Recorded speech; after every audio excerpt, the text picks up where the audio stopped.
நான் இன்று உங்களோட கதைக்கு போவது யாத்ராகமம் 7ஆம் அதிகாரம் 8ஆம் வசனம் தொடக்கம் 13ஆம் வசனம் வரை. நாங்கள் காண்கிறோம், பார்வோனுக்கு முன்பாக தேவனுடைய வல்லமையை வெளிப்படுத்துவதற்காக இந்த இடத்திலே மோசேயும் ஆரோனும் நிற்கிறார்கள்.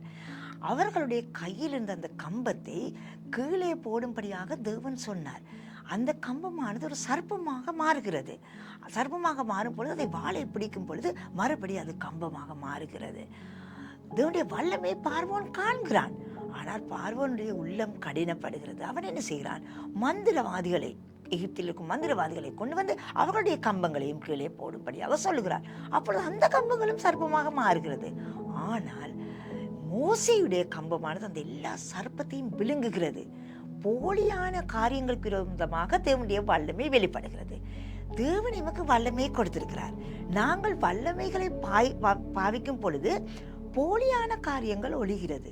ஆனால் நாங்கள் எங்களுடைய வல்லமைகளை நாங்கள் வைத்து கொண்டு நாங்கள் அதை பாவிக்காமல் இருக்கும் பொழுது போலியான காரியங்கள் ஜெயம் பெறலாம். அதனால் தேவனுடைய வல்லமை ஜெயிக்கும்படியாக தேவன் சொன்ன காரியத்தை நாங்கள் தைரியமாக செய்ய வேண்டும். அந்த தைரியம் நமக்கு தேவை. நாங்கள் தைரியமாக நின்று நாங்கள் கிரியை செய்யும் பொழுது அந்த பார்வோனுடைய உள்ளம் கடினப்படுகிறது.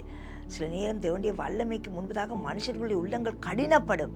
ஆனாலும் நாங்கள் தயங்காமல் தேவன் நமக்கு என்ன சொல்கிறாரோ நாங்கள் தைரியமாக செய்யும் பொழுது தேவனுடைய வல்லமை ஜெயம் கொள்ளும்.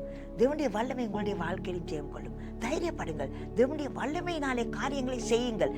தேவன் உங்களை எடுத்து பாவிப்பார். அவருடைய வல்லமை ஜெயம் கொள்ளும். கர்த்தர் உங்களை ஆசீர்வதிப்பாராக. நன்றி.